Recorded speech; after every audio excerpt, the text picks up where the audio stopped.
రాజకీయాల్లో ఓడలు బళ్ళు బళ్ళు ఓడలవటం సహజం. ఎప్పుడు ఏం జరుగుతుందో, ఎవరిని పదవి వరిస్తుందో చెప్పలేని పరిస్థితి. ఎన్నో ఏళ్లుగా రాజకీయాల్లో ఉన్న ఉద్దండులు ఓటమి పాలు కాగా, రాజకీయాల్లోకి కొత్తగా వచ్చిన వారు గెలుపొందారు. నెల్లూరు జిల్లాలో గతేడాది పరిస్థితి దారుణంగా మారిందని రాజకీయ వర్గీయులు చెబుతున్నారు.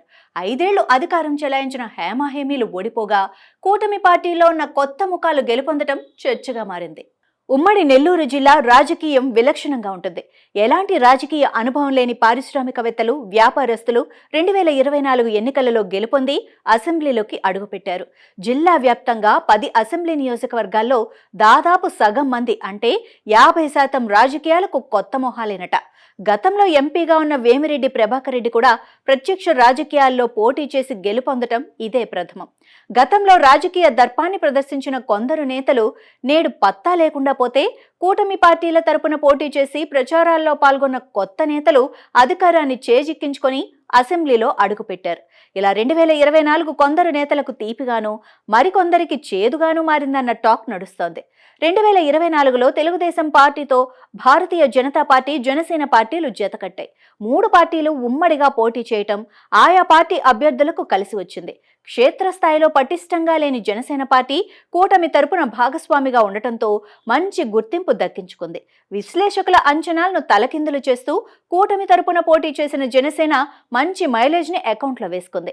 నామినేటెడ్ పోస్టుల్లోనూ ఆయా పార్టీల నేతలకు తగిన ప్రాధాన్యత ఇస్తూ కూటమి ప్రభుత్వం ముందుకు సాగుతోంది. ఈ క్రమంలో 5 ఏళ్ల పాటు అధికారంలో ఉన్న వైసీపీ నేతలు పత్తా లేకుండా పోతున్నారంటూ స్థానికులు చెప్పుకుంటున్నారు.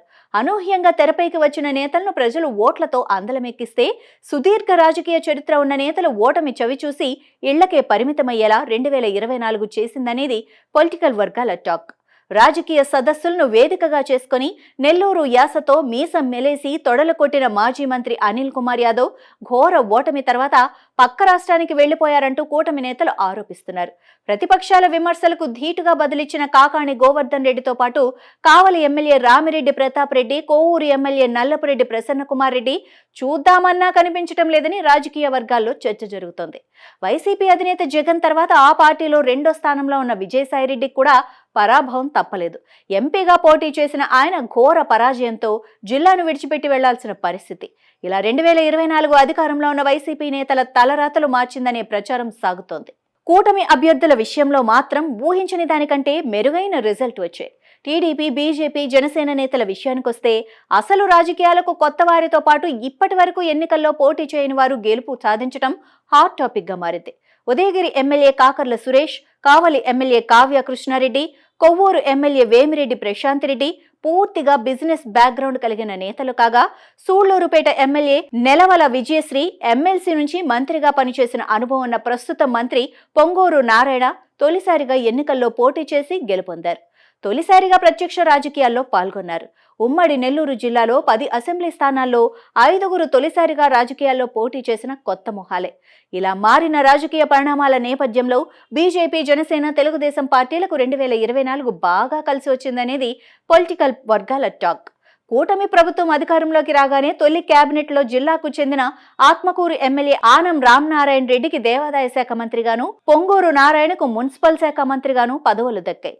నామినేటెడ్ పోస్టుల్లోనూ 3 పార్టీల నేతలకు సముచిత స్థానం దక్కింది. రాష్ట్ర వక్ఫ్ బోర్డు చైర్మన్ గా అబ్దుల్ అజీజ్, నుడా చైర్మన్ గా Kotamreddy Srinivasulu Reddy, pollution control board chairman గా Polamreddy Dinesh Reddy, civil supply corporation director గా వేమిరెడ్డి పట్టాభరామరెడ్డి అవకాశం దక్కింది.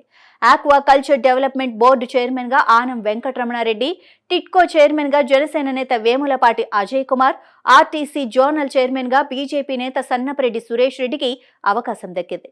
పదవి యోగం ఉండాలే కానీ ఎప్పుడైనా ఎక్కడైనా తప్పక వరించి తీరుతుందని రాజకీయ పండితులు చెప్పుకుంటున్నారు.